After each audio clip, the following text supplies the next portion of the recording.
नहीं बताई जाती है। हर एक चीज समझने का अधिकारी नहीं होता, इसलिए बहुत ही विशेष ज्ञान मैं बता रहा हूँ, सीक्रेट ज्ञान बता रहा हूँ। वो गुह्यतम ज्ञान है, वो भगवान बाद में देंगे। वो भगवान का ज्ञान है, षड ऐश्वर्य पूर्ण भगवान का ज्ञान है। इसलिए अभी दो प्रकार की अवस्थाएं बता के भगवान कह रहे हैं, ये मैंने तुम्हें बता दी है। विमृशेते मतलब इसका अच्छी तरह मनन करो, इस पे मनन करो मतलब अच्छी तरह विचार करो। ऐसा नहीं कि मैंने तुम्हें बोल दिया युद्ध करो और तुम युद्ध करने निकल गए। नहीं, तुम सोचो, मैंने तुम्हें युद्ध करने के पहले सब कुछ बता दिया है। अब तुम अच्छी तरह सोचो कैसे, क्यों करना है युद्ध और युद्ध में तुम्हें क्या करना है। सोच के फिर युद्ध पे आओ। अगर तुम्हें कोई डाउट है तो मैं वापस तुम्हें बता दूंगा, लेकिन युद्ध करने के बाद मत पलट जाना। भगवान क्या कहते हैं, युद्ध के पहले जो भी तुम्हें पूछना करना है मैंने तुम्हें बता तो दिया एक बार, लेकिन अच्छी तरह अपनी बुद्धि और लगाओ। ऐसा नहीं है कि मैंने तुम्हें बोल दिया तो तुम्हें करना है। यथेच्छसि तथा कुरु का अर्थ है कि तुम चाहो तो कर भी सकते हो और तुम्हारी इच्छा तो नहीं भी कर सकते हो। तुम्हारी अभी इच्छा है तो ये इस तरह से हमें समझना चाहिए कि जब हम कृष्ण भावनामृत में या कृष्ण भक्ति में प्रगति करते हैं तो अल्टीमेटली हम शरणागति के लेवल पे आए हैं नहीं आए, उसका पूरी तरह से मनन करना चाहिए। नियमों को पालन करना है, लेकिन खाली नियमों को पालन करने में नहीं रहना है कि हमारी अल्टीमेट स्थिति ये कि हम लोग भगवान की समर्पण, भगवान की शरणागत हुए नहीं हुए, वो हमें देखना है। तो भगवान ये अर्जुन को बोलना चाहते हैं कि मैंने तुम्हें सब बता दिया है, तुमने पूरा सीख लिया है। अब तुम सोचो कि मैंने जो तुम्हें बताया उसको तुम प्रॉपरली अपने जीवन में उतार पाओगे नहीं उतार पाओगे। मतलब अर्जुन को ये शिक्षा दी गई थी कि क्या शिक्षा दी थी अर्जुन को, भगवान ने क्या कहा था अर्जुन को, तस्मात् सर्वेषु कालेषु माम अनुस्मर युध्य च, हर समय मेरा स्मरण करो। और तुम चूंकि क्षत्रिय परिवार में जन्म लिया है, तुम्हारी अभी ड्यूटी युद्ध करने की, तो तुम युद्ध करो। तो ये अर्जुन के लिए शिक्षा है। अब हमारे लिए शिक्षा है कि हम लोग भी सब तीर धनुष लेके निकल जाए घरों से बाहर, लेकिन जो पहली वाली शिक्षा है वो हमारे लिए कौन सी है? तस्मात् सर्वेषु कालेषु माम अनुस्मर, वो हमारे लिए कार्य करना है। और उसके बाद हमारा जो भी व्यवसाय है, जो भी आश्रम में है, जो भी वर्ण में हम स्थित हैं, उसके अनुसार कार्य करना है। लेकिन सबसे इंपॉर्टेंट क्या है? माम अनुस्मरण, मेरा स्मरण हमेशा करो। तो ये भगवान अर्जुन को बोल रहे हैं कि इसमें अगर तुम्हें कुछ और, तुम्हारा कुछ किंतु परंतु है, कुछ सोचना है, कुछ नहीं समझ में आ रहा तो पूछ लो। ऐसा नहीं कि एक बार तुम युद्ध में चले गए और युद्ध में चलने के बाद तुम्हें वापस कुछ पॉइंट समझ में तब नहीं समझ पाएंगे, तब तो सीधा बाहर ही लगेगा, फिर तो नहीं बचेंगे हम। इसलिए जो कुछ करना है अभी कर लो भाई। जैसे हम भी हमारे मक्तल बोलते हैं भाई, शरणागति लेना चाहते हो, दीक्षा लेना, तो पहले सब समझ लो, बाद में तुम दीक्षा लेने के बाद बोलोगे मुझे तो एक गुरु से नहीं करनी थी, वो नहीं बात है। इसलिए इसमें तात्पर्य में प्रभुपाद जी लिखते हैं, शरणागत होने के पूर्व जहां तक बुद्धि काम करे, मनुष्य को इस विषय पे मनन करने की छूट मिली है। कब मिली है छूट? मिली है शरणागत होने के पूर्व, बाद में नहीं। इसलिए विमृशेते अशेषेण मतलब भगवान हमें पूरी अवसर देते हैं कि भगवान की भक्ति में हमें हर चीज बुद्धि लगा के सोचनी चाहिए कि ये हम क्यों कर रहे हैं और ये हम क्या कर रहे हैं और हम किस लिए कर रहे हैं और इसका प्रयोजन क्या है। ये अच्छी तरह समझ के गुरु के आदेशों का पालन करना एक बात है, लेकिन उन आदेशों को पालन करके उसे अपने पूरे जीवन में किस प्रकार उसको मतलब आत्मसात करना है और चलना है, वो अलग बात है। देखिए, माँ बाप के कोई छोटे बच्चे होते हैं, वो छोटे बच्चे माँ बाप की बात तो मानते हैं तो माँ बाप को अच्छा लगता है, लेकिन हमेशा माँ बाप की बात माने तो माँ बाप भी तो चाहते हैं कि बड़ा होके ये भी तो कुछ बने, तो माँ बाप को ज्यादा अच्छा लगेगा। तो उसी प्रकार से शिष्य हमेशा गुरु की बात माने, वो तो अच्छी बात है, लेकिन मानने के बाद किस प्रकार से उन शिक्षाओं को अपने जीवन में उतार के वो आगे बढ़े, वो गुरु चाहता है। तो उसी प्रकार से ये हमें हमेशा बात मानिए ठीक है, लेकिन कैसे हम पूरे जीवन भर, क्योंकि हर समय गुरु तो हमारे साथ नहीं रहेंगे, सुखदेव गोस्वामी भी आखिर में परीक्षित महाराज को सब कुछ समझा के चले गए। फिर तो जब सांप ने आया, वो तक्षक ना गया, तब सुखदेव गोस्वामी तो थे नहीं। तो उसी तरह से भगवान कह रहे हैं अब मेरी शिक्षाएं पूरी हो गई है, तुम बोलो तो मैं तुम्हें वापस समझा दूं अगर तुम्हें समझ में नहीं आए, लेकिन मैंने तुम्हें छूट दी है, तुम्हें जो करना है तुम करो। लेकिन पॉइंट ये है कि अल्टीमेटली तुम शरणागति होगे तो उसमें तुम्हारा ही हित है, मेरा हित नहीं है। मेरा हित क्यों नहीं है? क्योंकि मैं तो आत्मा काम हूं, मैं तो अपने आप में संपूर्ण हूं, मुझे क्या आवश्यकता है? लेकिन आवश्यकता हम सबको है कि हम भगवान के शरणागत हों। तो इसलिए मेन बात यह है, पॉइंट ये है कि हमें देखना चाहिए कि हम अपने जीवन में भक्ति कर रहे हैं, भक्ति के नियमों का पालन कर रहे हैं, हमारे जीवन में प्रामाणिक गुरु भी है, लेकिन इन सब होने के बावजूद भी हम शरणागति के मार्ग में आगे बढ़ रहे हैं या नहीं बढ़ रहे हैं, ये सबसे इम्पोर्टेंट बात है। तो शरणागति के मार्ग में कौन से 6 सिद्धांत है, देखिए उसके बाद वाले श्लोक में लिखा है 66वें श्लोक में, आनुकूल्यस्य संकल्प, प्रातिकूल्यस्य वर्जनम, रक्ष्यसीति विश्वासो, भोक्तृत्वे वरम तथा आत्मनिक्षेप कार्पण्ये षड्विधा शरणागति। तो आनुकूल्यस्य संकल्प, तो जो चीज भगवान की भक्ति के अनुकूल हो वो हमें करनी चाहिए। ये शरणागति मतलब गति जो शरण भगवान की समर्पण की तरफ ले जाए। तो शरणागति की जो विधि है वो एक बार की विधि नहीं है। हमें ये नहीं समझना चाहिए कि अब हमारी दीक्षा हो गई है तो हमारा काम पूरा हो गया है, नहीं।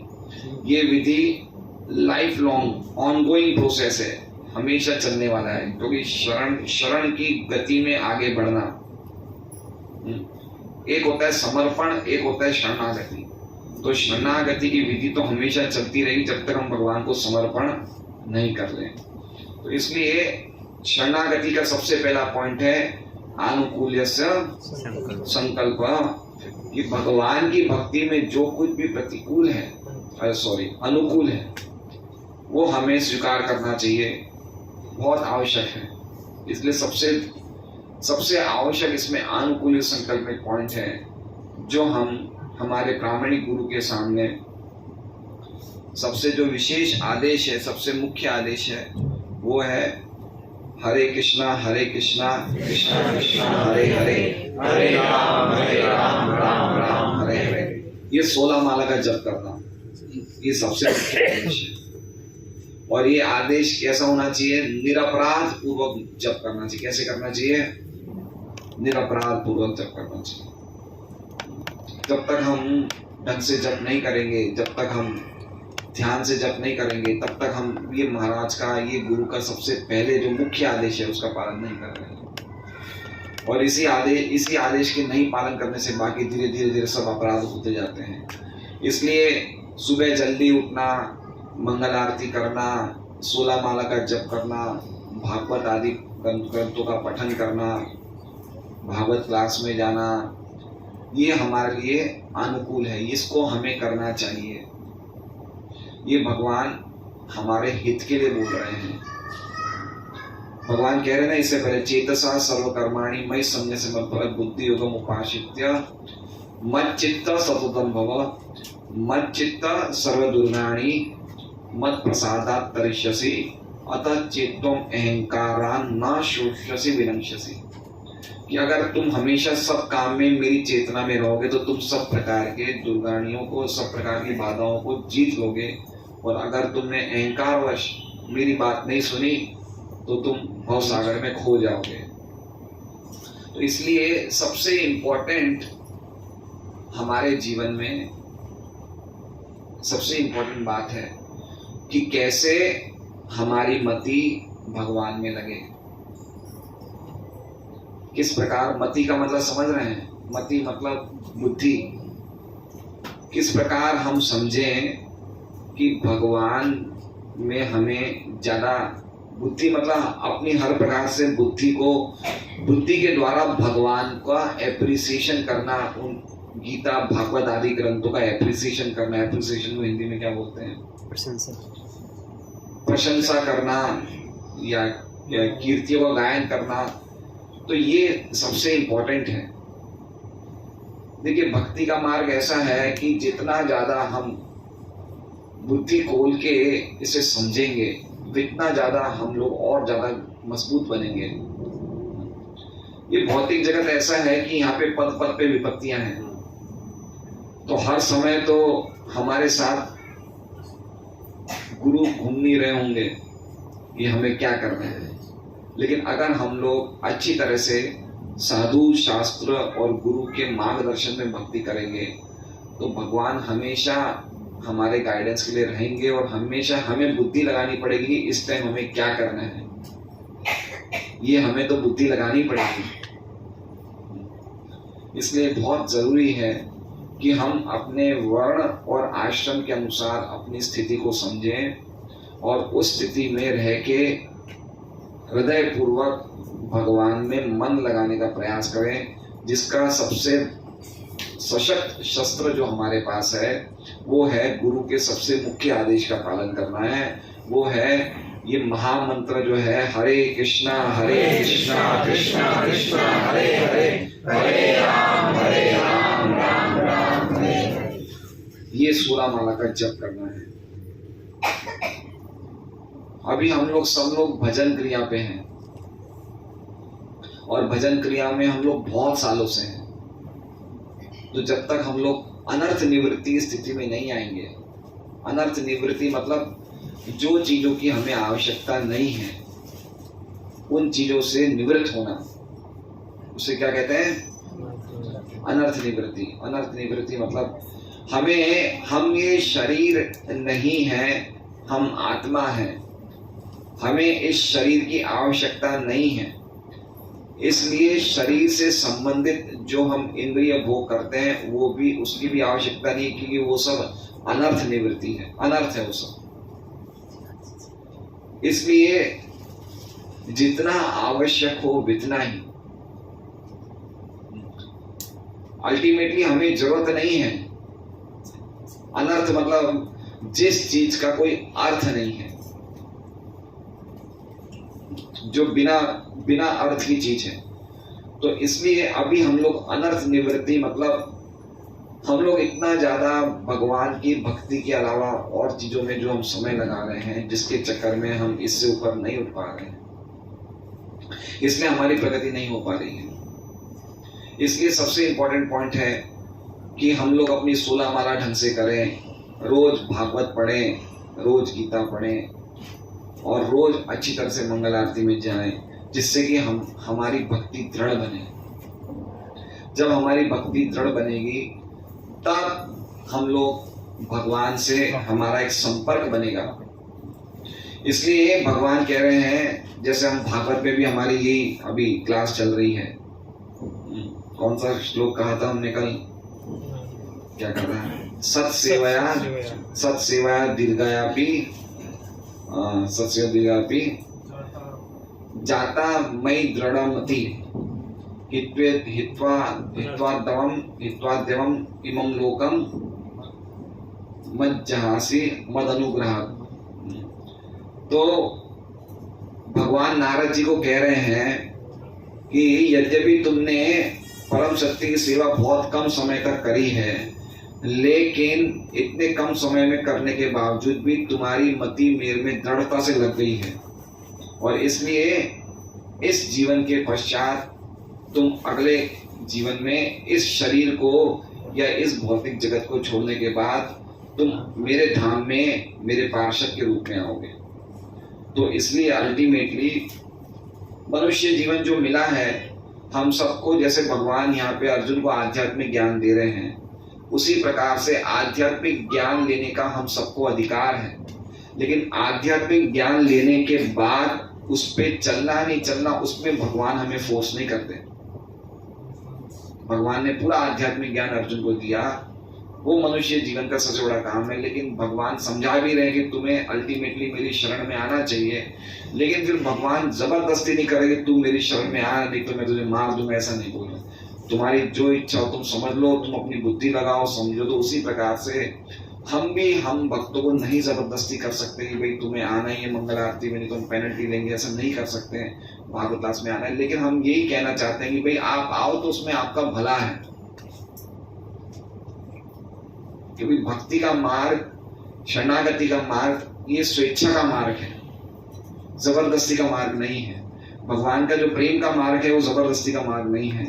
इसलिए अल्टीमेटली भगवान ये कहना चाहते हैं कि तुम जिस प्रकार, तुम्हें जितना सोचना है सोच लो, अच्छी तरह सोच लो, लेकिन उसके बाद तुम लड़ाई चालू करो। लेकिन लड़ाई चालू करने के बाद फिर वापस पीछे हटना संभव नहीं है। तो इस प्रकार भगवान ने विमृशेते अशेषेण यथेच्छसि तथा कुरु। तो भगवान ने पहले ही अर्जुन को ब्रह्मभूत ज्ञान बतला दिया है। तो ब्रह्मभूत ज्ञान क्या है? जो हमने कौन सा? ब्रह्मभूत प्रसन्नात्मा न शोचति न कांक्षति समा सर्वेषु भूतेषु मद भक्ति लभते पराम। ब्रह्मभूत अवस्था में व्यक्ति मेरी भक्ति को प्राप्त करता है। जो इस ब्रह्मभूत अवस्था में होता है वो प्रसन्न रहता है, ना तो वो शोक करता है, ना किसी वस्तु की कामना करता है। ऐसा गुह्य ज्ञान के कारण होता है। कृष्ण परमात्मा का ज्ञान भी प्रकट करते हैं, ये ब्रह्म ज्ञान भी है, लेकिन ये उससे श्रेष्ठ है। तो एक ही चीज है जो तीन जगह प्रकाशित होती है। जैसे प्रभुपाद जी एग्जाम्पल देते हैं कि जैसे हम कोई हिल स्टेशन जा रहे हैं, कहाँ जा रहे हैं हम लोग? हिल स्टेशन जाते हैं, कोई पहाड़ियों में जाते हैं, तो हम दूर से देखते तो हमें लगता है बादल हैं, लेकिन जब थोड़ा पास में जाते हैं तो हम देखते हैं कि बादल के नीचे कुछ अंदर कुछ पहाड़ वहाड़ भी हैं, और बिल्कुल पास जाते तो देखते हैं इन पहाड़ों में तो घर भी बने, लोग भी रह रहे हैं यहाँ पे। दूसरा एग्जाम्पल क्या देते हैं भगवान प्रभुपाद जी? क्या देते हैं कि हम जब रेलवे प्लेटफॉर्म पे रात को खड़े होते हैं तो दूर से हम देखते हैं खाली लाइट दिखती है, ट्रेन आती है तो क्या दिखती है? सबसे पहले इंजन की लाइट दिखती है। लेकिन उसके बाद जब ट्रेन थोड़ी और पास आती है तो हम देखते हैं कि इंजन की लाइट के पीछे कुछ डब्बे भी हैं, और फिर जब ट्रेन बिल्कुल पास हमारे सामने आ जाती है तो हम देखते हैं डब्बों में कुछ यात्री भी है, कुछ खा रहे हैं, कुछ हंस रहे हैं, कोई रो रहे हैं, कोई लाइन में खड़े हैं, ये सब भी देखते हैं। तो एक ही चीज को हम किस तरीके से देख रहे हैं? तीन तरीके से देख रहे हैं। तो उसी प्रकार से परम सत्य एक ही है। कोई उस परम सत्य को निराकार ब्रह्म कहते हैं, कोई उस परम सत्य को परमात्मा कहते हैं, और जो व्यक्ति सबसे ज्यादा प्रगति करता है वो उस परम सत्य को भगवान के रूप में, भगवान का साक्षात्कार, परम सत्य का साक्षात्कार भगवान के रूप में होता है। तो ये सबसे बड़ा साक्षात्कार है। क्योंकि निर्विशेष ब्रह्म का जो साक्षात्कार है उसमें हमें खाली सत मिलता है। क्या मिलता है? सत। परमात्मा के साक्षात्कार में सत और चित दोनों मिलता है, लेकिन आनंद नहीं मिलता है। और भगवान के साक्षात्कार में सत, चित और आनंद तीनों मिलता है। इसलिए भगवान का जो दर्शन होता है, भगवान का साक्षात्कार होता है, वो आध्यात्म की सबसे बड़ी सिद्धि है।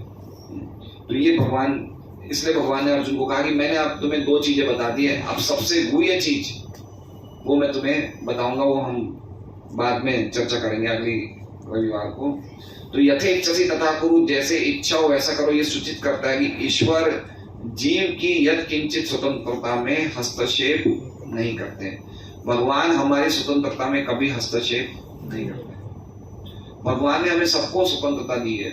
हम चाहें तो हम भक्ति करें, हम चाहें तो हम भक्ति नहीं करें। हम देखते हैं जो लोग भगवान को नहीं मानते, भगवान उनका भी तो पालन कर ही रहे हैं, उनको भी रोटी सब्जी पैसा सब कुछ मिल ही रहा है ना। वो तो ऐसा तो है नहीं कि भगवान उनका पालन नहीं कर रहे हैं, भगवान सबका पालन कर रहे हैं। भगवान गीता जी में भी कहते हैं समोहम सर्वभूतेषु न मे द्वेष्यस्ति न प्रिय ये भजन्ति तु माम भक्त्या मयि ते तेषु चाप्यहम्, कि मैं सभी जीवों में संभाव रखता हूँ, ना तो मेरा कोई प्रिय है और ना कोई अप्रिय है, लेकिन जो मेरी भक्ति करता है वो मेरे में है और मैं उसमें हूँ। तो उसी प्रकार से यद्यपि भगवान सबके लिए बराबर है, भगवान सबको जीवन की सभी प्रकार की आवश्यकताएं देते हैं, लेकिन फिर भी जो भगवान की भक्ति करते हैं भगवान उस पर विशेष ध्यान रखते हैं। इसलिए भगवान किसी का हस्तक्षेप नहीं करते, किसी कोई भी व्यक्ति पे हस्तक्षेप नहीं करते, लेकिन जब उनकी तरफ कोई आना चाहता है तो भगवान पूरा प्रयास करते हैं कि मेरी तरफ और कैसे आगे बढ़े, उसके लिए पूरी प्रकार से हमें विद्या देते हैं, बुद्धि देते हैं, हमें प्रामाणिक गुरु भेजते हैं, हमें शास्त्र भेजते हैं कि कैसे ना कैसे ये जीव की मति मेरे में लग गई है। आप समझ रहे हैं, भगवान में मति लगना ये बहुत करोड़ों जन्मों के बाद होती है, ऐसे नहीं होती है। हम लोग इतने लोग यहाँ बैठे हैं और हम लोग खाली ये समझ रहे हैं कि भगवान कृष्ण ही परम सत्य है, परम भगवान है। ये गीता भागवत बहुत अच्छे ग्रंथ हैं, ये भी एप्रिशिएट हम कर रहे हैं, ये भी बहुत जन्मों के बाद फल मिलता है। ये आसान बात नहीं है। तो कह रहे हैं आप समझे बात को, इतनी बात भी हम समझ जाए तो बहुत बड़ी बात है ये। इसलिए भगवान पूरा प्रयास करते हैं कि कैसे न कैसे ये मेरी तरफ है, लेकिन कभी भी भगवान फोर्स नहीं करते। हम देखते हैं कि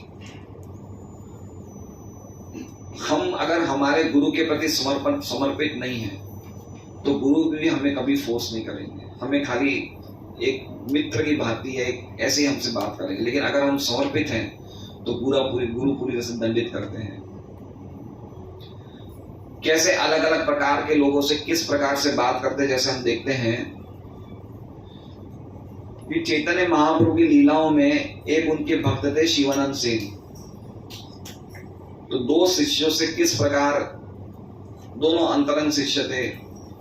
शिवानंद सेन गृहस्थ थे, तो उनका क्या कार्य था, वो गृहस्थ भक्त थे और बड़े चैतन्य महाप्रभु के आंतरिक पार्षद थे। तो वो हर साल जगन्नाथ नवद्वीप से 200-300 भक्तों को लेके आते थे जगन्नाथपुरी, और चतुर्मास में 4 मास वहीं रहते थे जगन्नाथपुरी में।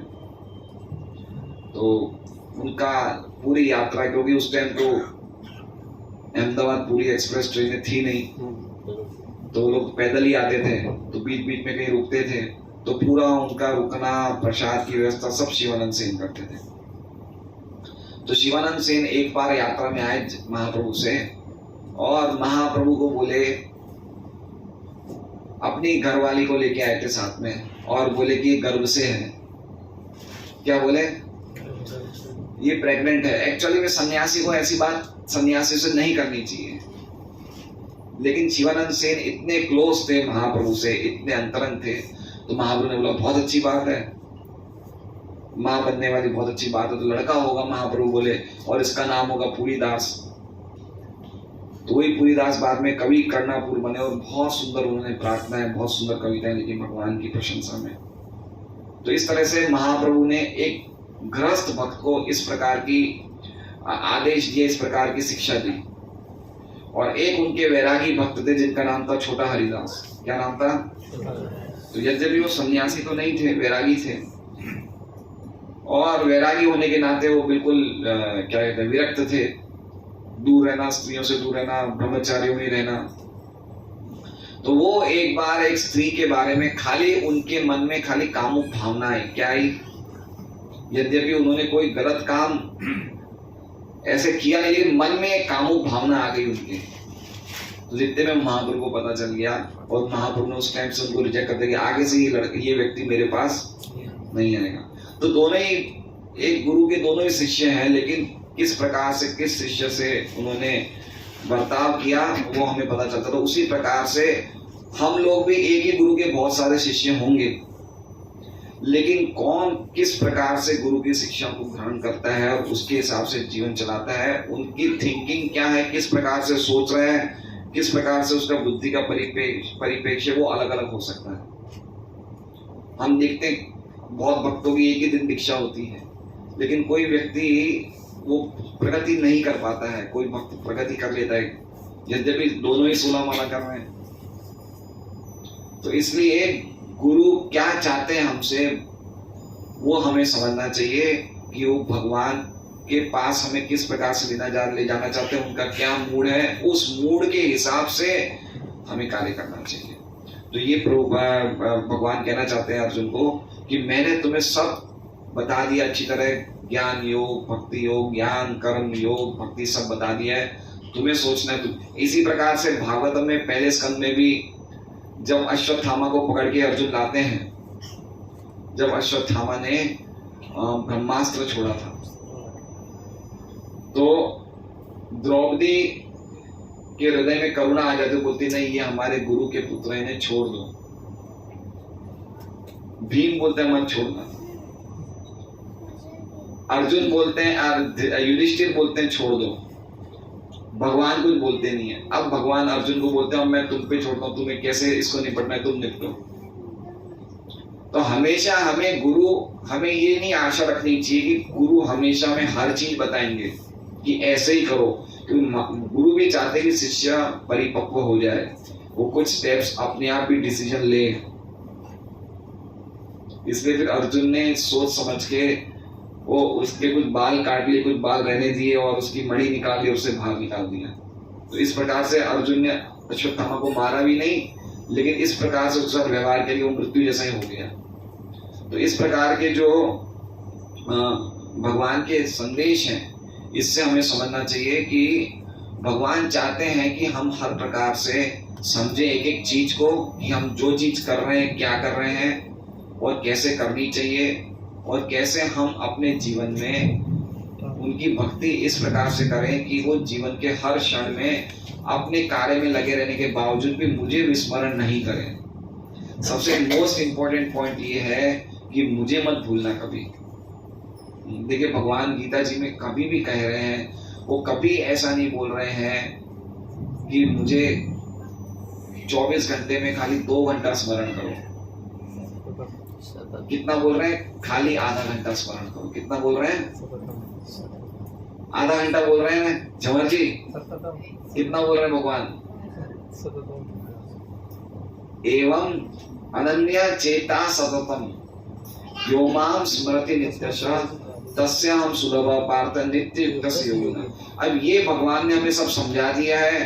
भगवान ने हमें हर प्रकार का ज्ञान गीता और भागवत में दे दिया। अब हमें बुद्धि लगा के किस प्रकार अपने जीवन को प्लान करना है, अपने लाइफ को प्लान करना है, कि अगर हम कोई भी कार्य करेंगे गृहस्थ होने के नाते, लेकिन हम भगवान का स्मरण कर पा रहे हैं नहीं कर पा रहे हैं। जैसे दूसरा स्कंद में अभी पढ़ रहा हूँ भागवत का, तो दूसरे स्कंद में आया है कि जो लोग भगवान के भक्त नहीं हैं, वो विराट रूप देख के भी भगवान का मनन करें।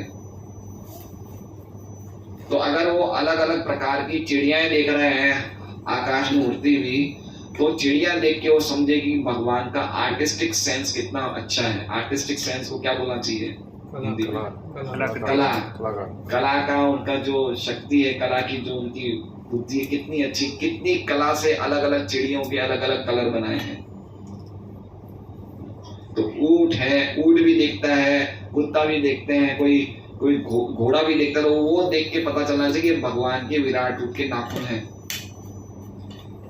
ना। आकाश देख रहे तो भगवान का विराट रूप। तो हम इस प्रकृति के भी कोई भी चीज को देखें तो अल्टीमेटली हमें स्मरण किसका होना चाहिए? भगवान का होना चाहिए। तो अल्टीमेटली बेसिक पॉइंट ये है एतावान सांख्य योग्याभ्याम 100 धर्म परिनिष्ठिया जन्म लाभ पर पुंसाम अंते नारायण स्मृति। हम जो कुछ भी कार्य कर रहे हैं, हमने गुरु भी स्वीकार किया, लेकिन अल्टीमेटली पॉइंट ये है कि हमें भगवान की शरणागति में रह के हर समय भगवान का स्मरण करना है। सेवा के द्वारा या कोई भी प्रकार से हमारा ये स्मरण हमारी चेतना में, हमारे चेतना के बैकग्राउंड में भगवान का स्मरण चलना चाहिए, तो ही हम अंतिम समय में भगवान का स्मरण कर पाएंगे। जैसे परीक्षित महाराज हैं, परीक्षित महाराज को ब्राह्मण पुत्र ने श्राप दिया। परीक्षित महाराज ने क्या किया? परीक्षित महाराज ने बिल्कुल भी ऐसा नहीं कहा कि मैं श्राप को निरस्त कर दूंगा, मैं इस दुनिया का राजा हूं, मेरे पे ये गलत श्राप। उन्होंने कोई ऐसा काम नहीं किया था, इतना गलत काम भी उनको मृत्यु का श्राप दे दिया जाए। क्या किया था उन्होंने? एक मरे हुए सांप को वो श्रृंगी ऋषि के श्रृंगी नाम था उनका, शमिक ऋषि, श्रृंगी उनके बेटे का नाम था। शमिक ऋषि के गले में टांग दिया। ठीक है, अब राजा थे, वो उनकी कुटिया में गए, उन्होंने उनका आदर सत्कार नहीं किया, थोड़ा सा गुस्सा आया और उन्हें टांग दिया। तो उसके लिए आप मृत्यु की सजा दे दोगे क्या? तो चाहते थे तो मृत्यु की सजा को भी निरस्त कर सकते थे। हम लोग सब लोग मृत्यु को निरस्त करना चाहते नहीं करना चाहते हैं। हम लोग आखिर में कहाँ मरते हैं? वेंटिलेटर में मरते नहीं मरते हैं। आखिर टाइम तक हम मृत्यु को अवॉइड कर रहे हैं। लेकिन परीक्षित महाराज ने क्या कहा? अब मुझे 7 दिन मिले हैं, अब मैं इन 7 दिनों में पूरे, वो भगवान का स्मरण ऐसा नहीं कि नहीं करते थे, वो पूरे टाइम करते थे भगवान का स्मरण। लेकिन ये 7 दिनों में उनको एक्सक्लूसिव टाइम मिला कि इन 7 दिनों में मैं बिना खाए पिए स्मरण करूंगा, कांस्टेंट। इसलिए प्रभुपाद जी कहते हैं कि हमें भी स्मरण तो करना ही है पूरे जीवन भर, लेकिन साल के 20-25 जीवन के आखिरी जो 20-25 साल है उसमें हमारा स्मरण एक्सक्लूसिव होना चाहिए। कैसा होना चाहिए? Exclusive shootings and shirtings by Raymonds. समझे आप? ये मैं बार बार, कुछ चीजें ऐसी होती है जो प्रभुपाद जी कितनी बार तात्पर्य में लिखते हैं कि आखिरी जीवन के 20-25 साल हमें पूरे के पूरे रख ही देने चाहिए इस काम के लिए कि हम भगवान का एक्सक्लूसिव निरंतर भगवान का स्मरण करें। तो ये परीक्षित महाराज की हमने कथा से देखते हैं कि 7 दिन वो कुछ नहीं, क्या उन्होंने ये प्रश्न पूछा ऋषियों से कि जो व्यक्ति मरणासन है, सभी व्यक्तियों का सभी समय में क्या कार्य होना चाहिए, और विशेष रूप से जो व्यक्ति मृत्यु को प्राप्त होने वाला उसका क्या कार्य होना चाहिए। इतने बड़े बड़े ब्रह्मांड से सब ऋषि आए थे, सब बड़े बड़े ब्रह्मांड से ऋषि आए थे, वो भी इसका जवाब एक झटके में नहीं बोल पाए। सब ऋषिगण थे, उसमें कोई ब्रह्मवादी भी होंगे, कोई भक्त भी होंगे, कोई योगी भी होंगे, कोई ज्ञानी भी होंगे, लेकिन इसका जवाब नहीं दे पाए। फिर सुखदेव गोस्वामी आए, और सुखदेव गोस्वामी की जो प्रकट होते हैं, कैसे आ रहे हैं, वो अपने आप में अद्भुत वो वर्णन है भागवत में।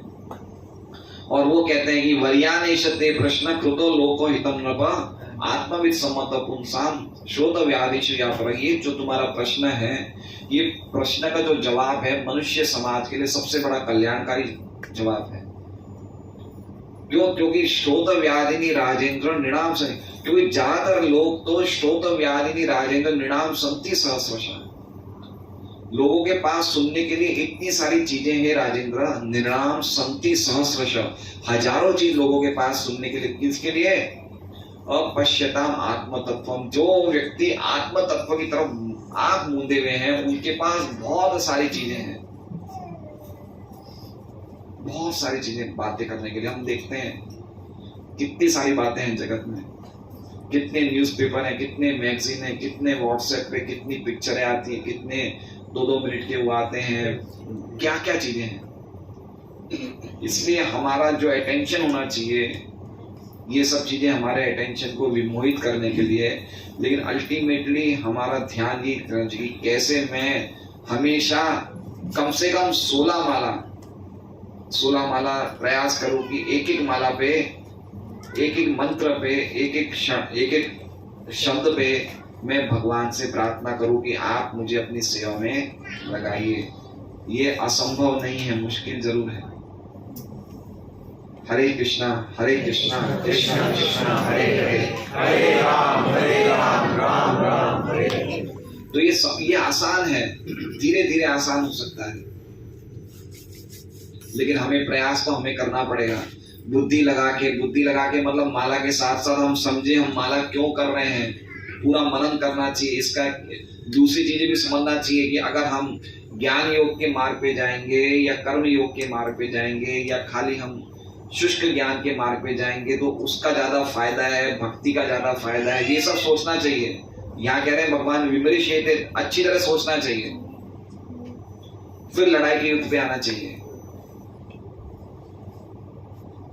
तो हम लोग कभी बिना सोचे समझे बहुत जल्दी से भक्ति में कूद जाते हैं, लेकिन फिर हमारा पक्का परिपक्व नहीं होता, तो हम कुछ समय के बाद वापस नीचे लटक जाते हैं। ऐसे नहीं होना चाहिए, अच्छी तरह से फिर भक्ति करनी चाहिए।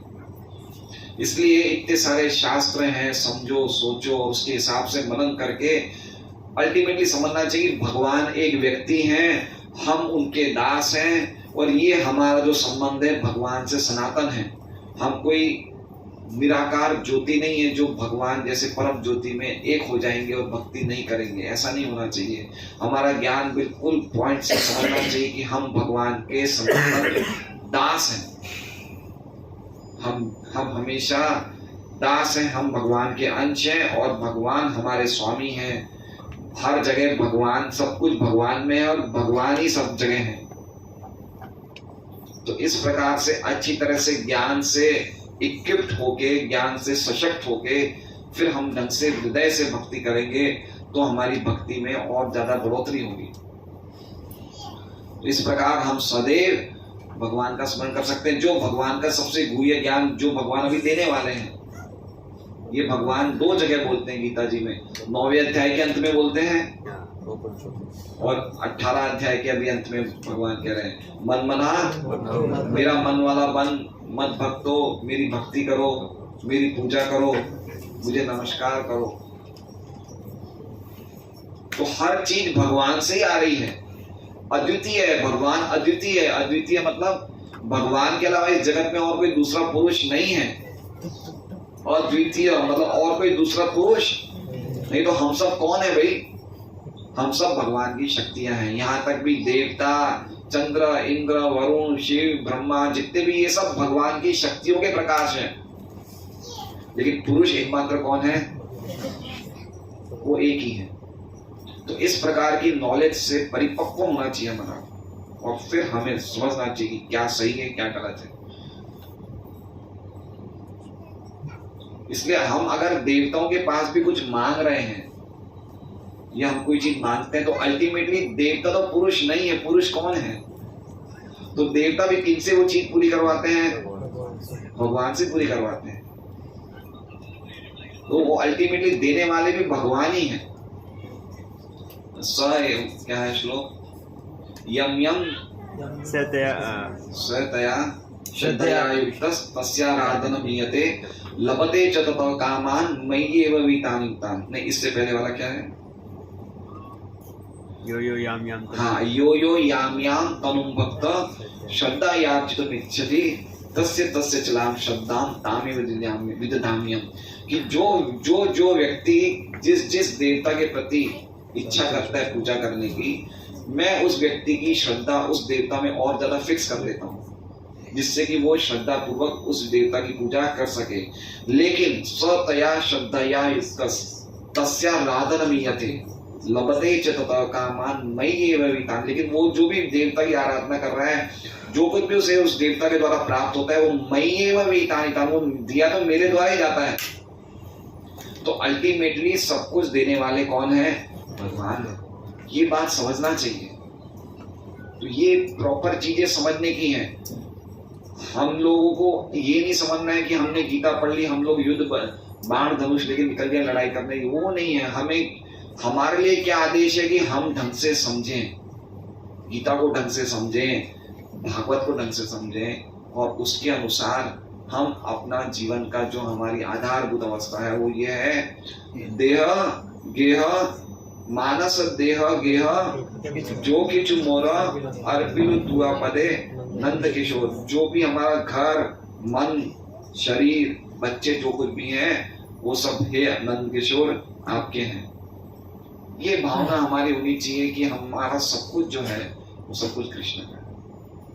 इस भावना पे हमें पहुंचना है।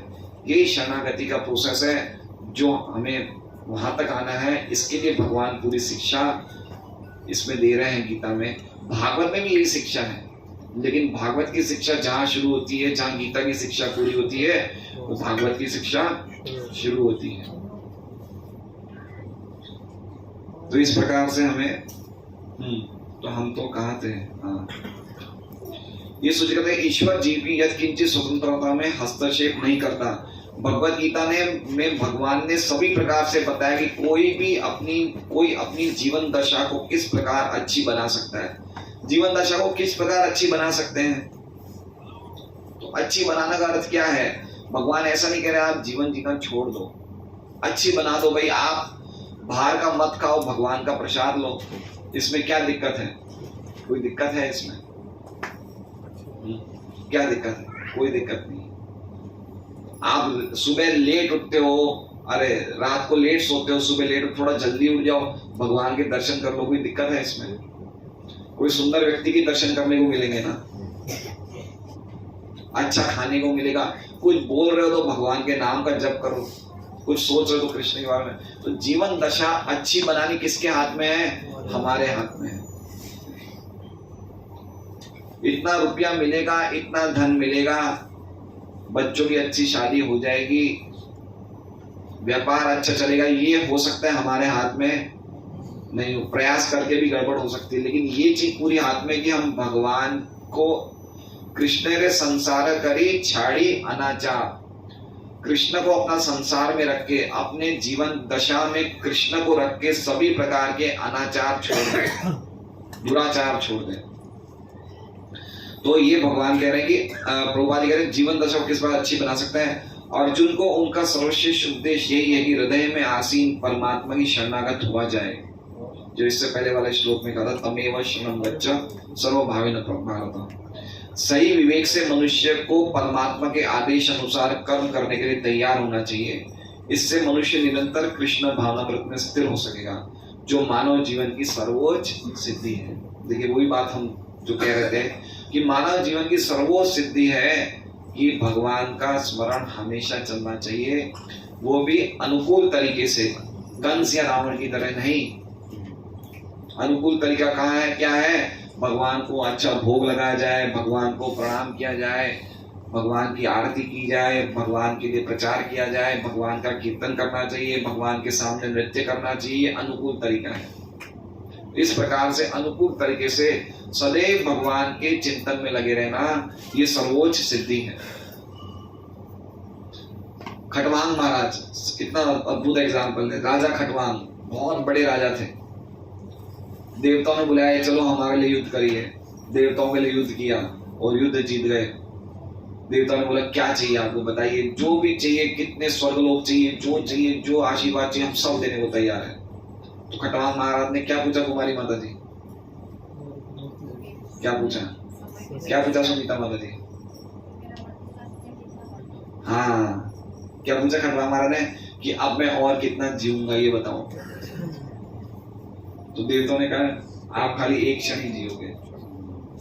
और तुरंत खटवांग महाराज एक क्षण में भगवान के ध्यान में समाधि में स्थित होकर सीधा भगवान के धाम चले जाते हैं, है ना। तो इसका मतलब क्या हुआ कि खटवांग महाराज हमेशा भगवान का चिंतन करते थे और इस वक्त का राह देख रहे थे कब मैं मृत्यु के समय भगवान का स्मरण करके शरीर को छोड़ूं। हम लोग को ये देखना चाहिए कि कैसे हम मृत्यु के समय भगवान का स्मरण करें। कभी कभी हम लोग ये सोचते हैं कि मृत्यु के बाद मेरी अंत्येष्टि क्रिया में 200-300 लोग आएंगे नहीं आएंगे। हम लोग यहाँ तक सोच लेते हैं कि अगर मेरी बैठक होगी तो 1000 लोग तो आएंगे, तो मैं कितना बड़ा व्यक्ति हूँ।